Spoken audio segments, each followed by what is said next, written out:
सुन रहे हैं रेडियो सबरंग। जुड़िए अपनों के संग। हेलो, नमस्ते, सत श्री अकाल। रेडियो सबरंग के चिल्ड्रंस डे स्पेशल के साथ मैं हूँ स्वाति चौहान। बच्चों को यूं ही भगवान की सूरत से लेकर देश का भविष्य नहीं कहा जाता। उसके पीछे होता है उम्र के अलग अलग पड़ाव पर बच्चों का अलग अलग रूप। बचपन में जहाँ वो दुनिया के छल कपट से दूर पूरी मासूमियत से दुनिया को मोह लेते हैं, तो आगे चलकर वे अपनी प्रतिभा से देश को प्रगति की एक उम्मीद देते हैं। आज हम आपकी मुलाकात करवाएंगे दो ऐसे ही बच्चों से जिनकी प्रतिभा हमारे लिए उम्मीद जगाती है। सबसे पहले मिलिए रायबरेली के बाल वैज्ञानिक नैतिक श्रीवास्तव से। नैतिक ने आर्टिफिशियल इंटेलिजेंस की मदद से ऐसा चश्मा तैयार किया है जो नेत्रहीन व्यक्तियों को सेंसर की मदद से व्यक्ति या वस्तु के बारे में सचेत करता है।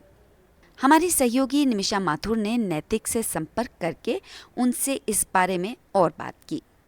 नैतिक, welcome to radio Sabrang. Thank you ma'am for inviting me here. Naitik, हमने पढ़ा है कि आपने एक ऐसा चश्मा बनाया है जो ब्लाइंड लोगों के लिए काफी सपोर्टिव है। ये उनकी लाइफ को काफ़ी आसान करने वाले हैं, उनकी डेली लाइफ को काफ़ी आसान करने वाले हैं अलग अलग फंक्शंस के थ्रू, और कहीं भी आने जाने में उन्हें काफ़ी आसानी होगी। कभी भी अगर किसी किसी चीज़ को पढ़ना है, कोई डॉक्यूमेंट पढ़ना है, तो वो इजीली समझ सकते हैं क्या क्या लिखा हुआ है। सारा कुछ वो पढ़ के उन्हें ऑडियो फॉर्म में बता देगा। मेजर इश्यूज होते हैं उनकी लाइफ में, वो रिजॉल्व करने के लिए आई थिंक कि इसमें उतनी कैपेबिलिटीज हैं इन ग्लासेस में। तो नैतिक, इसमें आपने क्या कुछ आर्टिफिशियल इंटेलिजेंस का भी यूज किया है? ये साफ, ये फेसेस को रिकॉग्नाइज कर सकता है। ये किसी भी चीज को रिकॉग्नाइज कर सकता है। कोई भी सामान है, जो भी चीज है, लाइक कोई बुक पड़ी हुई है सामने, या फिर कोई और चीज लाइक ग्लास रखा हुआ है, कुछ भी रखा हुआ है, तो वो चीज भी रिकॉग्नाइज कर सकता है। तो उसको भी हम लोग कहीं ना कहीं एआई से कनेक्ट करके ये चीज कर पा रहे हैं। That's so wonderful. अब मुझे एक चीज और बताइए, जैसे आपने कहा कि ये रियलिटी में जो चीज सामने रखी है उसके बारे में बताएगा, तो क्या डिफरेंस है, मतलब वास्तविक अनुभव और जो पहले इनको अनुभव होता था, तो वो उसमें कुछ डिफरेंस होगा? हाँ, लाइक पहले उनका क्या होता था, पहले वो उस चीज के करीब जाकर उसको पहले टच करके पता कर पाते थे, या फिर कोई दूसरा इंसान उनको बता रहा होता था कि सामने ये चीज है, वो चीज है, जो भी है। बट अभी अगर वो ग्लासेस लगा रहे हैं, तो ग्लास लगाने के बाद इस ग्लास में कैमरा होगा, तो कैमरा डिटेक्ट कर लेगा दूर से ही आखिर क्या रखा हुआ है सामने। उसके बाद जो इसके अंदर स्क्रिप्ट्स हैं, वो सारा प्रोसेस करके डेटाबेस में चेक करके, और वो ऑडियो फॉर्मेट में उस इंसान को बता देगा कि एक्चुअली वो रखा क्या हुआ है सामने सामने जो भी चीज है वो बता देगा उसे। तो मतलब उनका जो एक्चुअल एक्सपीरियंस है वो एनहांस हो जाएगा। हाँ, और कभी कभी क्या होता है कि वो चेक करते हैं, बहुत करीब जाके उन्हें पता चलता है कि सामने दीवार है, जब टच करके पता करते हैं। इन्हें जरूरत भी नहीं है अब करीब जाने की, दूर से ही पता चल जाए कि अच्छा वॉल है, तो पहले ही मुड़ सकते हैं। अच्छा, इसमें एक चीज और बताइए आप, जैसे जियो लोकेशन और लाइव लोकेशन भी मैंने पढ़ा कि ट्रैक हो सकती है, तो ये इसके लिए आपने ट्रैकिंग डिवाइस लगाई होगी, तो उसका डेटा कहाँ स्टोर होगा और वो किसके पास रहेगी ट्रैकिंग डिवाइस? वो जो मेन जो उसका मॉड्यूल है, जीपीएस का मॉड्यूल है, वो उसी ग्लासेस में इंस्टॉल्ड होगा।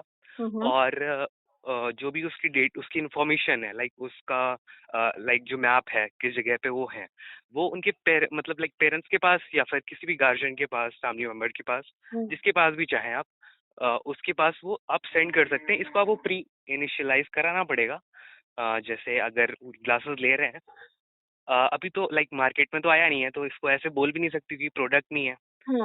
बट अभी जिस जिस लेवल पे है, उस लेवल पे हम लोग को पहले से ऐड करना पड़ता है कि इन लोगों के पास ये इस चीज का डेटा रह सकता है। इसमें तो मुझे लगता है बहुत टाइम लगा होगा, तो कब से काम स्टार्ट किया, और सबसे बड़ी बात की इंस्पिरेशन आपको कहाँ से मिली इस चीज की? अभी तो राइट नाउ आप 12th में है, ये स्टार्ट 9th में हुआ था। और 9th में एक इंस्पायर अवार्ड मानक जो स्कीम है, ये स्कीम हमें स्कूल से पता चली, स्कूल से बताया गया कि कोई चीज आइडिया इनोवेशन देना है जो सोसाइटी के लिए हेल्पफुल हो। तो वही सोसाइटी में पहले प्रॉब्लम्स होनी, तो ये भी एक लाइक गांव में भी एक काफी ओल्ड एज और भी 2-4 लोग हैं, तो उन लोग को काफी इशू होता था। हमें देखा कि उन लोग की डेली लाइफ में काफी दिक्कत होती थी यहाँ आने जाने में। तो बैक ऑफ द माइंड था कि हाँ, इनके लिए भी शायद मतलब कुछ कर सकते हैं। इतना इतना पता नहीं था कि यही करेंगे, बट हाँ था कि ये भी कर सकते हैं। तो काफ़ी सारे आइडियाज़ थे, बट फिर एट लास्ट ये आइडिया पे वर्क किया हमने और इसको अपग्रेड करते गए। सोशल कॉज पे काम करने वाले लोगों की बहुत जरूरत है। So our best wishes are with you. Thank you ma'am. तो अभी मुझे एक चीज और बताइए, जैसे रिसर्च वर्क किया आपने, इसमें तो बहुत टाइम डिवोट करना पड़ा होगा, तो पढ़ाई के साथ साथ फिर आप कैसे मैनेज कर पाए इसको? जैसे ही बहुत स्टार्टिंग इनिशियल फेज में था, इनिशियल फेज में हमने पूरा टाइम डिवोट किया प्रोजेक्ट पर और बहुत थोड़ा सा टाइम अपनी पढ़ाई को दिया, क्योंकि तब 9th क्लास में थे, तो 9th क्लास में इतना प्रेशर नहीं होता है पढ़ाई का। उसके बाद जैसे से आगे आगे बढ़ते गए तो हमने फिर बोर्ड्स आए, ये सारा आया, तो फिर प्रोजेक्ट में थोड़ा सा टाइम कम इन्वेस्ट किया और पढ़ाई पर ज़्यादा इन्वेस्ट किया। तो इस तरह करते करते लाइक सिचुएशन वाइज इसको अल्टर करते गए, टाइम कैसे मैनेज करना है। स्कूल का भी इस चीज़ में मतलब लाइक अभी आपसे लाइक बोला कि हाँ स्टार्टिंग में पूरा टाइम डिवोट किया 9th में प्रोजेक्ट को, तो उस चीज़ में भी स्कूल का बहुत रोल था कि इस चीज़ में कि उन्होंने हमें वो टाइम वहाँ पर डिवोट करने दिया। तो you are lucky, really lucky कि आप ऐसे स्कूल में हैं जहां आपको पूरा सपोर्ट मिला, आपने टीचर्स का, स्कूल स्टाफ का। अब कंपनीज आपको कांटेक्ट कर रही होंगी, बिकॉज अब ये तो पता लग ही गया लोगों को कि अब इस तरीके का कोई एक डिवाइस मार्केट में है या जिस पे काम हो रहा है और हो चुका है, तो कंपनीज आपको कांटेक्ट कर रही हैं इसको मैन्युफैक्चरिंग करके लॉन्च करने के लिए? जिस इसके पहले काफ़ी सारी कंपनीज ने कांटेक्ट किया है। लाइक इसके पहले टेक्नोलॉजी वीक हुआ था, तो वहाँ काफ़ी सारे जो अलग अलग डिपार्टमेंट्स हैं, डिपार्टमेंट ऑफ उसका भी DRDO और इसरो और सारे डिपार्टमेंट्स आए हुए थे, अलग अलग गवर्नमेंट के जितने भी डिपार्टमेंट्स हैं। तो उसमें भी IIT बॉम्बे से एक स्टार्टअप कंपनी थी, वहाँ से भी उन्होंने ऑफर किया था कि हाँ आप कर सकते हैं, अगर स्टार्टअप आप करना चाहें तो। भी अलग अलग कुछ लोगों ने किया कि हाँ अगर आप इंटरेस्टेड हैं तो कर सकते हैं स्टार्टअप हम लोग साथ में। बट ये था कि हाँ अभी इस प्रोजेक्ट पे एक्यूरेसी इंक्रीज करनी है, क्योंकि एक्यूरेसी इतनी ज़्यादा नहीं है।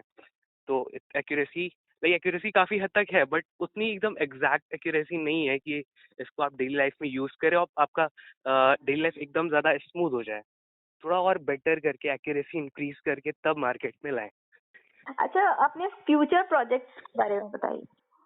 कोडिंग में, कंप्यूटर साइंस में काफ़ी इंटरेस्ट है। कुछ ऐसा लाइक कि एआई की हेल्प से कितनी ज़्यादा वर्ल्ड की हेल्प कर सकते हैं हम। तो मेरा जो मेन इंटरेस्ट है वो बेसिकली आर्टिफिशियल इंटेलिजेंस और क्वांटम मैकेनिक्स को कंबाइन करने का है, कि समथिंग उसको कंबाइन करके कुछ ऐसा करें कि हाँ वो इम्पैक्टफुल हो सोसाइटी के लिए। मुझे अपने रिवार्ड्स एंड रिकॉग्निशंस के बारे में भी बताइए नैतिक। नाम सबसे पहला जो रिवॉर्ड अगर दिखाया जाए तो रिकॉग्निशन लाइक, तो जो नेशनल लेवल पे इंस्पायर अवार्ड मानक का होता है कंपटीशन नेशनल लेवल पे, तो उसमें टॉप 60 में सिलेक्शन हुआ था। देन अभी रिसेंटली दिसंबर 2022 में इनोवेटर्स फोरम हुआ था कंबोडिया में, जिसका होस्ट इंडिया ही था, आसियान इंडिया। उसमें भी हमें जाने की अपॉर्चुनिटी मिली और वहाँ पर भी इंडिया को रिप्रेजेंट किया, बहुत अच्छा लगा। अपनी कंट्री को रिप्रेजेंट करना एक काफ़ी प्राउड मोमेंट होता है आई थिंक। नैतिक, जैसे आप रिसर्च वर्क है, प्रोजेक्ट है आपका, तो इसके लिए आपके फंड्स भी रिक्वायर्ड होते होंगे? फंड्स की अगर बात करें तो ये क्योंकि मेरा जो प्रोजेक्ट स्टार्ट हुआ था वो अंडर इंस्पायर अवार्ड्स मानक जो स्कीम है उसके अंडर स्टार्ट हुआ था, तो इसलिए अभी स्टार्टिंग से लेके अभी तक जो भी फंड किया है वो गवर्नमेंट ऑफ इंडिया ने किया है।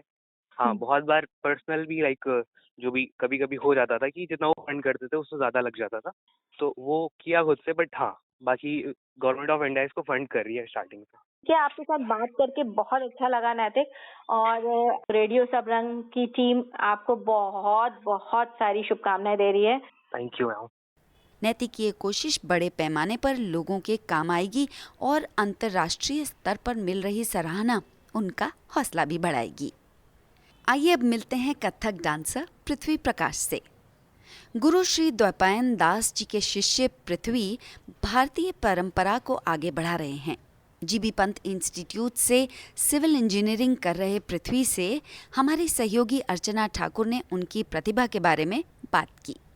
पृथ्वी, आज के समय के बच्चे जो जेन ज़ी कहलाते हैं, उनका झुकाव ज़्यादातर वेस्टर्न कल्चर, वेस्टर्न म्यूज़िक की तरफ है। फिर भी आपने कथक नृत्य शैली को कैसे चुना? जी, कहने के लिए तो ये कहूँगा कि कथक नृत्य शैली को मैंने नहीं चुना, किंतु कथक ने मुझे चुना है। मैं मानता हूँ कि मैं कलाकार नहीं पर एक कला का साधक हूँ।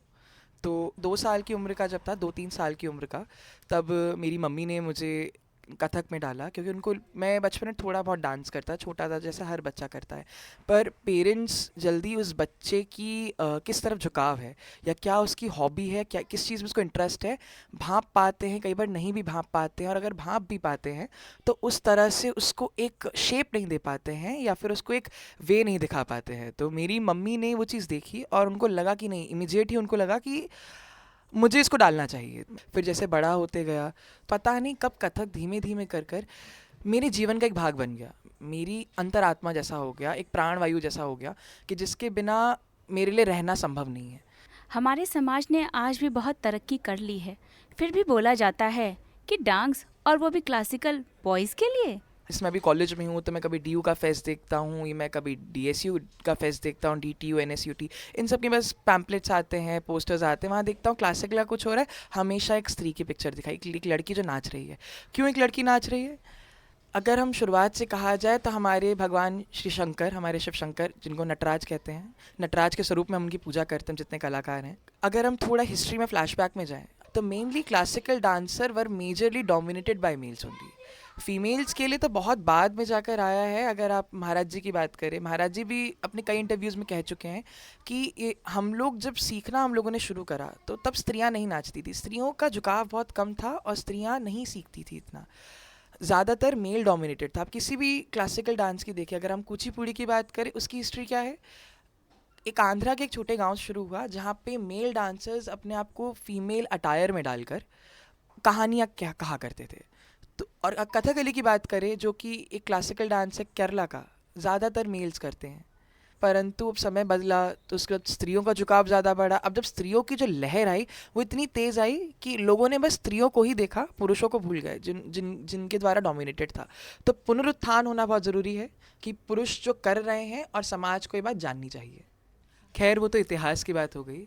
नृत्य कला सभी के लिए है, नर नारी, पशु पक्षी, पेड़ पौधा, सभी के लिए कला है, सभी में कला है, सभी में बसता है, चाहे पुरुष हो स्त्री हो, उसके हाथ पाँव काम करते हो नहीं करते हो, किसी भी तरह का, बिकॉज कला जो है हर एक में बसती है, बस पहचान करने की देर होती है।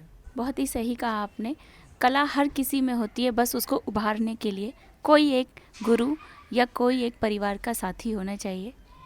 आपने अभी बताया कि नृत्य पुरुषों से शुरू हुआ और बाद में महिलाओं में आया। आपने जब इस कला की साधना की शुरुआत की तब आपके प्रति किस तरह का व्यवहार रहा, आपके दोस्तों में, आपके साथियों में? जब शुरुआत करी स्कूल में था तब, तो धीमे धीमे करके लोगों को पता चला, क्योंकि जब मैंने सीखना शुरू करा, मैं बचपन में छोटा था तो इतना ज़्यादा सीखा नहीं, तो उतना परफॉर्म वगैरह नहीं, बट स्कूल में कुछ आता था परफॉर्म करना, सब करना। और मेरी वहाँ स्कूल में जो मेरी डांस टीचर थी उनका भी था कि इसको थोड़ा बहुत कराया जाए, तो कभी कभार स्कूल में परफॉर्म करा, कुछ करा। बट कई सारे बच्चे ऐसे थे जो सपोर्ट करते थे, तारीफ़ करते थे, पर कुछ ऐसे थे जिन्होंने जीना दूभर कर रखा था। स्कूल जाना, स्कूल में घुसते ही उनके किस तरह के तंज कसना शुरू, उल्टे सीधी बातें बोलना शुरू, लंच कर रहे हैं, लंच के टाइम में एक छोटे बच्चे के साथ छोटे बच्चों द्वारा एक बुरा व्यवहार, और छोटे बच्चे भी नहीं, सीनियर्स द्वारा बुरा व्यवहार। और उससे भी बुरा तब लगता था जब छुट्टी के समय निकले और उनके माता पिता वैसे सामने, हाँ बेटा खुश रहो नमस्ते बोलने पे कर रहे हैं, और जैसे ही उनके सामने से थोड़े कदम आगे चलते हैं तो उनके द्वारा भी कुछ तंज और टिप्पणियाँ शुरू हो जाती थी। मम्मी को ये बात पता चली तो मम्मी पापा का बहुत इसमें सपोर्ट था। कभी ऐसे होता है कि बच्चे के दिमाग में जब इतनी बुरी तरह के शब्द और बातें, जब बुरी तरह की बातें आती हैं, बच्चे की पूरी मानसिक स्थिति ख़राब हो जाती है, पर उन्हें कभी होने नहीं दी। और जब लगा कि नहीं भाई घड़ा भर गया है, तो मेरी मम्मी स्कूल पहुंची। उस दिन मैं बहुत रोकर स्कूल से आया, मैंने बोला मम्मी मुझे पढ़ने में मन नहीं लग रहा, मुझे खाना नहीं खाना। मेरी मम्मी अगले दिन मेरे स्कूल पहुंच गई, मेरी वाइस प्रिंसिपल से ने सीधा जाके, कोई अपॉइंटमेंट नहीं लिया, उन्होंने बात करी, और फिर मुझे उनसे हिम्मत मिली कि नहीं भैया कोई कुछ भी कह रहा है, हारना नहीं है। उसके बाद से और भी किस्से हुए, हमने डरना छोड़ दिया था। उसके बाद तो हम सीधा खुद ही मेल कर देते कि मैंने मेल डाल दिया अपनी कभी इंचार्ज को कि मैम ऐसा हुआ है। फिर थोड़ा बड़ा हुआ, फिर मुझे कुछ फ्रेंड्स ने मुझे सजेस्ट करा कि तुम्हें इंस्टाग्राम वगैरह पे, रील्स वगैरह पे थोड़ा वीडियो बनाओ। तब नया नया रील्स आया ही था, तो मैंने उस पर जब बनाना शुरू करा, धीमे धीमे करके मुझे थोड़े अच्छे रिस्पॉन्सेज वहाँ से मिले। और मैं जहाँ मैं इंदिरापुरम में एक बंधे हुए एक शहर में रह रहा हूँ, गाज़ियाबाद में, दिल्ली एनसीआर में। वहाँ से अब मैं देश भर में, कहाँ केरला, जम्मू कश्मीर, नेपाल, भूटान, ना जाने के अलग अलग देशों के लोगों से वहाँ से कनेक्ट हुआ, जो वहाँ के डांसेस करते हैं, वहाँ के डांसों से पारंगत हैं। और उसके बाद जो मेरे स्कूल के लोग थे, जब आज वो मुझे देखते हैं, जो उस समय मुझे नीचे गिराने पे लगे रहते थे, आज वो मेरे सपोर्ट पे मेरी रील शेयर करते हैं और कमेंट में लिखते हैं, वाह भाई क्या उम्दा परफॉर्म करा। बहुत किस्मत वाले ऐसे लोग होते हैं जिनके पास ऐसे पेरेंट्स हों जो उनको इतना सपोर्ट करें। अपने घुंघरुओं के बारे में भी कुछ बताएं। घुंघरू में कैसे आपने शुरुआत करी और आज कहाँ तक हैं? देखिए, घुंघरू का नाद हमारे लिए, उस घुंघरू का नाद या उसकी ध्वनि हमारे लिए नाद योग है। वो ध्वनि सुनते ही मन में एक अलग ही तरह की भावना जागृत होती है, जिसको स्पष्ट करना संभव नहीं है। हालांकि घुंघरू जब हम बात करते हैं कैसे शुरू करा, तो जब एक बिगिनर बच्चा होता है तो हम उसको 25 बीट्स के घुंघरू उसके पैरों में बांधते हैं, क्योंकि क्या होता है, हम जिम में ट्रेनिंग करते हैं, पहले लाइट वेट से स्टार्ट करके हम उसको एक भारी वेट तक पहुंचाते हैं। जितने लोग सुन रहे होंगे, आजकल जिम का बहुत ट्रेंड चला हुआ है, तो रिलेट कर पाएंगे उस बात से। तो घुंघरू जो है, अगर हम बात करें तो हम बहुत लाइट वेट, क्योंकि घुंघरू भारी होते हैं, और घुंघरू पहन के फिर नाचना वो और ज़्यादा मुश्किल है। तो हम पहले उसको एक ट्रेन करना शुरू करते हैं हल्के घुंघरुओं से, और उसके पैरों से स्पष्ट आवाज़ निकले। इसकी हर गुरु जब तालीम देता है तो उस बात का पूर्ण तरह से ख्याल रखता है कि बच्चे के पाँव से ध्वनि स्पष्ट निकले। दूसरी बात, बच्चे के अगर मैं अपनी बात करूं, मेरे गुरु ने जब मुझे सिखाना शुरू करा, जब मैं सीख रहा था, मेरे पाँव में छाले होते थे। जब भी मैं लौट के आ रहा हूँ, मेरे पाँव में करीब बहुत मोटे मोटे छाले होते थे। रात को और मैं लौट के आ रहा हूँ तो चलना मुश्किल होता था उन्हीं छालों के कारण। जिसे बोलते हैं no pain no gain. But वो जो पेन सहा, तो उससे मैं ये कह सकता हूँ कि मेरे ऊपर जो गुरु की कृपा रही, मेरे माता पिता की, ईश्वर की कृपा रही, इस कारण से मेरा नृत्य थोड़ा थोड़ा बेहतर होता गया। अब मैं ये तो नहीं कहूँगा कि मेरा नृत्य बहुत ही अच्छा है, अच्छा तो कोई भी, मैं अपने आप के लिए कभी नहीं कहूँगा कि मेरा नृत्य अच्छा है, क्योंकि इम्प्रोवाइजेशन हमेशा रहती है कि अपने आप को बेटर करते रहना है। तो लेकिन जो चीज़ें मेरी बेहतर हुई वो इसी पेन और गेन के खेल के कारण हुई है।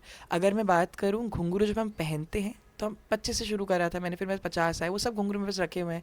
टूटते गए तो उनको मैं जोड़ के एक नया बनाता गया। करंटली मेरे पास जो घुंघरू है वो एक पैर में 200 बीट्स के मैं घुंघरू पहनता हूँ। तो अब उसमें नाचना थोड़ा जैसे टफ हो जाता है, हालांकि कि बहुत भारी होते हैं, बट स्टिल मैं कोशिश करता हूँ कि पूरे उमंग के साथ नाचूँ, पूरी ऊर्जा लेके नाचूँ। अगर मैं बोलूँ, पढ़ंत का जो बहुत एक एसेंशियल पार्ट है, अगर मैं कोई फुटवर्क कर रहा हूँ, तक घिने तकिट तक तकिट तकिट दिकिट तति था, तक घिने तकिट तक तकिट तकिट दिकिट तति था, तक घिने तकिट तक तकिट तकिट दिकिट तति था। अगर ये मैं बात बोलूँ तो मेरे पैरों से वो आवाज़ निकलनी चाहिए। और मैं अगर फुटवर्क कर रहा हूँ तो मेरे पाँव से बोल निकले। अगर मैं आंगिक आहार कर रहा हूँ, जैसे कि अगर परन बात करूँ, तो पाँव और शरीर दोनों एक साथ काम करते हैं, तो दोनों से ही ध्वनि निकले। अगर मैं धा मारूँ तो धा त ग थूंगा, तो मेरे शरीर उस तरह से मूव करे कि मेरे शरीर से धा त ग थूंगा की आवाज़ निकले। सच में आपकी साधना को नमन है। तो अभी तक आपने कहाँ कहाँ अपनी प्रस्तुति दी है?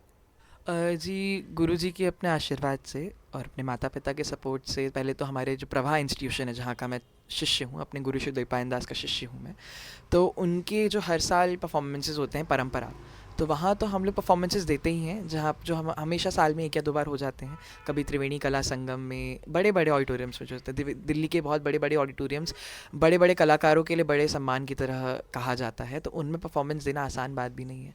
तो त्रिवेणी कला संगम, कमानी और इंडियन हैबिटेट सेंटर, इन सब जगह हमने परफॉर्मेंसेस दी हैं। सत्य साई ऑडिटोरियम लोधी रोड और स्टाइन ऑडिटोरियम, इन सब जगह हमने परफॉर्मेंसेस दी है। दिल्ली छोड़कर भी अगर हम बात करें तो कोलकाता में रविंद्र सदन है, वहाँ पे हम लोगों ने परफॉर्म करा था कोलकाता में।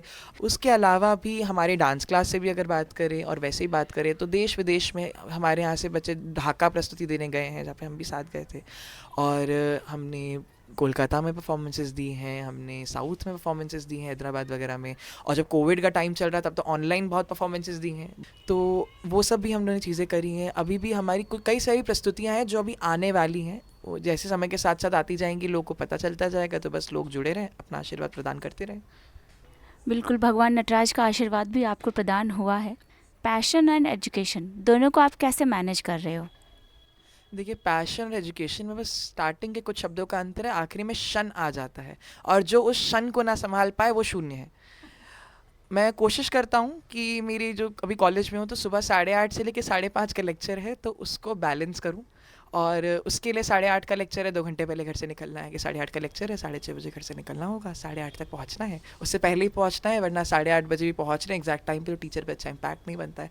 असाइनमेंट्स वगैरह कंप्लीट करना है। अब 5:30 बजे से यहाँ 5:30 का कांटा बजा, अब यहाँ पता चला कि अरे 6:30 से यहाँ रिहर्सल है, कभी प्रीत विहार है, कभी राजनगर है, कभी इंदिरापुरम में ही है, अलग अलग जगह पर रिहर्सल, कभी ये हो गया मंडी हाउस जाना है, तो कभी कभार ऐसा भी आ गया कि नॉर्थ कैंपस पहुँचना है। मेरा कॉलेज एकदम साउथ में कालका जी में, वहाँ से नॉर्थ कैंपस पहुँचना बड़ा मुश्किल है, तो मैनेज कर लेता हूँ। और कई बार ऐसा भी होता है कॉलेज आवर्स में ही होता है कि मतलब 8:30 से 5:30 का मेरा अगर कॉलेज चल रहा है तो कई बार सर लेक्चर छोड़ना पड़ता है, बट टीचर्स थोड़े मेरे हेल्प कर देते हैं, मेरे हेल्पफुल टीचर्स हैं, प्रोफेसर्स हैं, तो वो थोड़ा कंसिडर कर लेते हैं, बट वो ये ज़रूर बोलते हैं कि अगली क्लास नहीं छूटनी चाहिए। मैंने कहा जी नहीं छूटेगी, अभी अटेंडेंस प्रोवाइड कर दीजिए, बट वही एक मेहनत उनको दिखती है मेरी, तो वो मुझसे कुछ एक्सपेक्ट करते हैं, इसीलिए उनका भी थोड़ा मदद मिल जाता है, मम्मी पापा का सपोर्ट मिल जाता है कि पापा आज इधर रिहर्सल है, अच्छा चलो मैं गाड़ी से छोड़ देता हूँ, या चलो मैं तुम्हारे लिए गाड़ी भिजवा देता हूँ। किसी ना किसी तरह से उनका सपोर्ट रहता है कि मम्मी पापा तो कुछ भी कहें, एक परिवार के अनसंग हीरो, किसी भी बच्चे के लिए एक अनसंग हीरो उसके पेरेंट्स ही होते हैं। मेरी मम्मी और मेरे पापा का ही कहना है, जैसे लोग पेरेंट्स छुड़वा देते हैं पढ़ाई कारण, 10वीं आ गई, मैं तो ऐसा था कि 10वीं में भी परफॉर्मेंसेस दे रहा, मैं अपने एग्ज़ाम के एक दिन पहले परफॉर्मेंस दे के आ रहा हूँ, तो कि आज शाम को परफॉर्मेंस दी, सुबह एग्ज़ाम में थकान है, उसमें भी जाके परफॉर्मेंस दे के आ रहा हूँ। तो पढ़ाई वगैरह मैनेज करने में तो मैं बोलूँ मुझे इतनी मेहनत नहीं करनी पड़ी, बिकॉज इन दोनों का ज़्यादा सपोर्ट रहा, मम्मी पापा का तो, और गुरु का भी रहा कि गुरुजी मेरे समझते थे इसकी क्लास वगैरह है नहीं छूटनी चाहिए, तो वो बहुत मैनेज करते थे कि ट्राई करते थे कि इसकी कॉलेज आर्ट्स में ना हो। पृथ्वी, अगले 5 साल में आप अपने आप को कहाँ देखना चाहेंगे? फ़िलहाल तो मेरी डिप्लोमा चल रही है DSU से, diploma in civil engineering, last year है मेरा, तो अगले 5 साल में मैं एक अच्छे बीटेक कॉलेज से बीटेक करके निकल के आऊँ और एक IIT वगैरह में मास्टर्स का सपना देखता हूँ मैं कि एमटेक मेरी वहाँ से हो, और उसी के लिए मेहनत भी कर रहा हूँ। साथ साथ मेरी नृत्य शैली में भी गुरु के आशीर्वाद से, माता पिता के आशीर्वाद से कुछ अच्छा कर दिखाऊँ और अपने गुरु और अपने माता पिता का बस संतुष्ट कर सकूँ और उनका नाम रोशन कर सकूँ, इससे ज़्यादा कुछ नहीं चाहिए। आप ज़रूर करेंगे, हम सबको पूरी उम्मीद है। पृथ्वी, आगे चल के आप क्या चुनेंगे, अपनी इंजीनियरिंग या अपना कथक? देखिए कला तो मेरी प्राण है, तो प्राण तो आप किसी शरीर से निकाल नहीं सकते, और इंजीनियरिंग मेरी आत्मा है, उसको भी आप नहीं निकाल सकते। दोनों ही मेरे लिए बहुत इंपॉर्टेंट है एंड एक ही सिक्के के दो पहलू हैं, बैलेंस करके चलना पड़ेगा। इसलिए मैं आइंस्टाइन का एग्जांपल लेता हूँ, वो इतने बड़े साइंटिस्ट थे, साथ साथ एक वायलिन प्लेयर भी थे। APJ अब्दुल कलाम के बारे में भी कहा जाता है कि वो वीणा बहुत अच्छा बजाते थे, इतने बड़े साइंटिस्ट थे। जिस तरह से उन्होंने बैलेंस करा, वो जहाँ भी हों अपना वहाँ से आशीर्वाद प्रदान करें और अपनी ये गुण मेरे अंदर डालें कि मैं इन चीज़ों को अपने साथ रख के ले चलूँ। मैं वैसे मेरा यही है कि मुझे इंजीनियरिंग अपना पैशन, इंजीनियरिंग को अपना प्रोफेशन बनाना है, और मेरा बचपन सपना है इसरो में जाने का, तो उसके लिए मैं तैयारियाँ मेरी चल रही हैं। आपकी हॉबीज़ क्या है अपार्ट फ्रॉम डांस?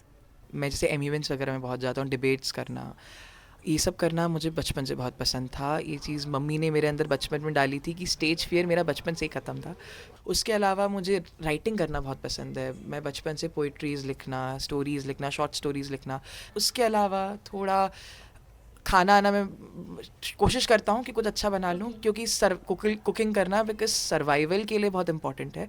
उसके अलावा मेरा रुझान जो है भारतीय लोक कला शैली पर बहुत है। लोकगीतों को सुनना, उनकी परिभाषा समझना, क्या कह रहे हैं, लोगों तक उसको पहुंचाना, और ख़ुद भी उनको गाकर उसकी वीडियो सेट्स या ऑडियो सेट्स बनाना, जो मैं अपने इंस्टाग्राम पेजेस पे करता हूँ। आपने लोकगीत और कविताओं का जिक्र किया, तो आपकी तरफ से हो जाए कुछ?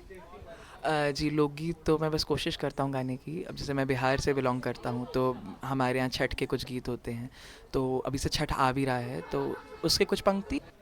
चनन ही काठ केर नैया, चानन करूँ अरघा के बेर, हे ओही लई हे चढ़लन आदित देवता की नगर फूले हे सगर नागरिया पुली देव एलनी नगर करो दिन शोभे हे कमा हे जगथिन परवई तीन जाई करूं छठी पूजन है। बहुत ही खूबसूरत। बहुत प्यारा गढ़वाली गीत है नेगीदा का, ओ टूमा बेलेड़ा मेरी रश्मि रूमेला ओ टूमा बेलेड़ा मेरी रश्मि रूमेला ओ टूमा बेलेड़ा जायान बागीता ए जानू खेलेड़ा मेरी रश्मि रूमेला ए जानू खेलेड़ा। धन्यवाद। वाह वाह, बहुत खूब। अगला सवाल, और आपको और क्या नहीं आता है? आपसे बात करके इतना तो समझ में आ रहा है कि आप बहुत ही संस्कारी बच्चे हैं, बहुत ही अच्छे कलाकार हैं और बहुत ही अच्छे वक्ता भी हैं। ऐसे ही ऊंचाइयों को छूते रहें, हम सब का आशीर्वाद आपके साथ है। बहुत बहुत धन्यवाद आप सभी का। पृथ्वी इसी तरह अपनी प्रतिभा को आगे बढ़ाते रहें, यही हमारी शुभकामना है। कैसी लगी आपको ये दोनों बातचीत, हमें ज़रूर बताइएगा। साथ ही हमसे जुड़िए रेडियो सबरंग के फेसबुक, यूट्यूब और इंस्टाग्राम पेज पर भी। फिलहाल स्वाति चौहान को दीजिए इजाज़त। नमस्कार। आप सुन रहे थे रेडियो सबरंग। जुड़िए अपनों के संग।